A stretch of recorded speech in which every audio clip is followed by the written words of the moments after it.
All right, fairly early in the morning, I finally get to work out again, normally after surgery, which has been great. I haven't been going as crazy. It's kind of why I started these, because I didn't have anything better to do as well. Couldn't work out, so I figured I'd just read my Bible and talk about it. Speaking of talking, that's what we're going to talk about today, talking.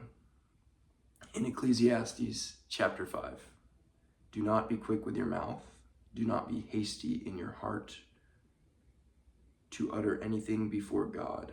God is in heaven and you are on earth, so let your words be few. A dream comes when there are many cares and many words mark the speech of a fool. That's Ecclesiastes chapter 5, verses 2 and 3. Essentially, people are so quick with their mouths these days to state their opinion. And it says right here, many words mark the speech of a fool. It's so much better to just keep your mouth shut and let other people do the talking. Do more with your ears than with your mouth. Which I feel a little bit of a hypocrite right now, because I'm telling people that that's better. I feel like for a lot of my life, I followed that, not for the right reasons. I kept my mouth shut because I was scared to talk or I was super shy. But a lot of people will be just quick to speak and slow to listen instead of slow to speak, quick to listen. I think that's also somewhere in the New Testament, actually. But what I wanted to bring up were there's 3 verses in Proverbs that I love talking about this. I wrote them down. Okay. Proverbs 17, chapter 17, verse 28. Even fools are thought wise if they keep silent, and discerning if they hold their tongues. So if you just sit there in silence, it's impossible to look like a fool, because people will sometimes judge you based off of the words that you're saying. So if you stay silent and just listen, people will see you as discerning or smart or wise. For example, I think I come off sometimes as super smart because I don't talk a lot. I'm not smart, I'm actually really stupid. But I just hold my tongue. I just do more with my ears than my mouth. Also, I heard this in like a self-help book I read in high school. It's like, we have 2 ears and 1 mouth. Like, you should be using them to that proportion. Listen twice as much as you speak, at least. 2 other verses in Proverbs here that are very related. Chapter 25, verses 6 and 7. I guess 3 verses then. Do not exalt yourself in the king's presence, and do not claim a place among his great men.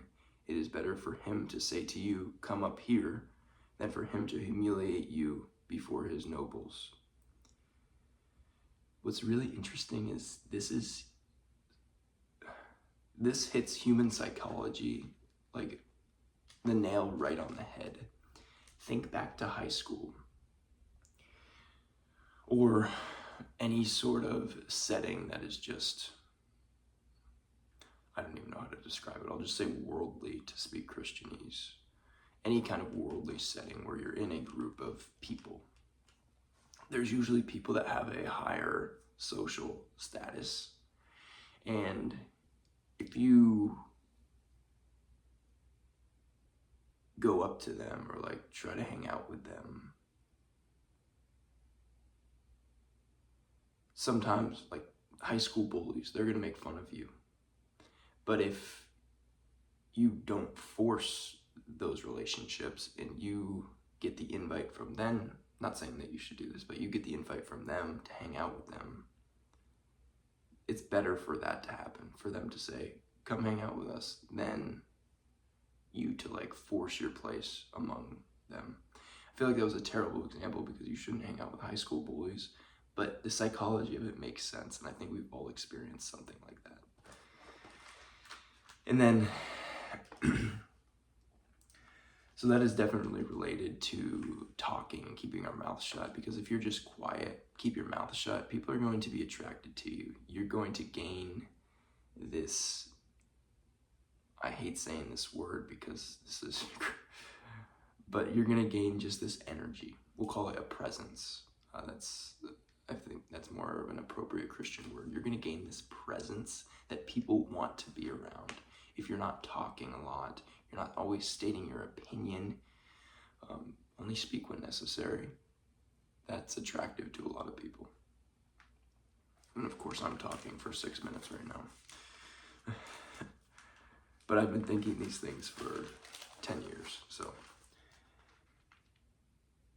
And having it God-centered, the last 4.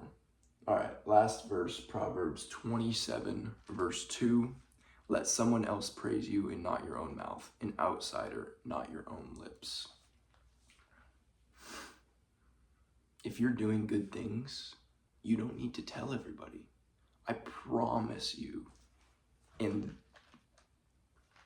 I guess this doesn't really promise you, but more often than not, people are going to brag for you. You don't need to brag for yourself.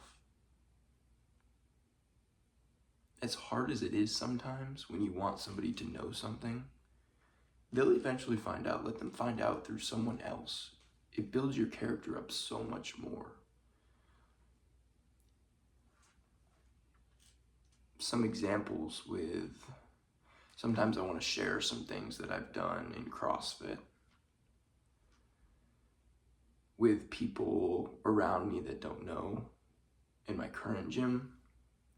But I'm not going to praise myself. Have I been perfect? No.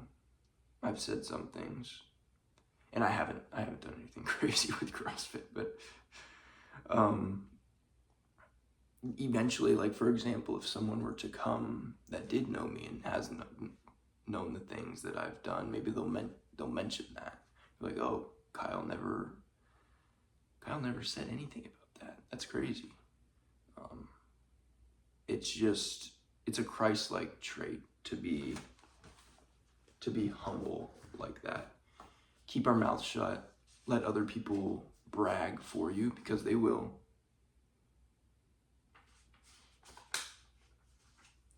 As long as you're not saying it yourself and messing it up, then it doesn't matter. So I think it's important to sum up, listen more than we talk. Humble ourselves. Don't be boastful. People will boast for you if you're doing things for the right reasons. I think that helps us be more like Christ. Let me know if you agree.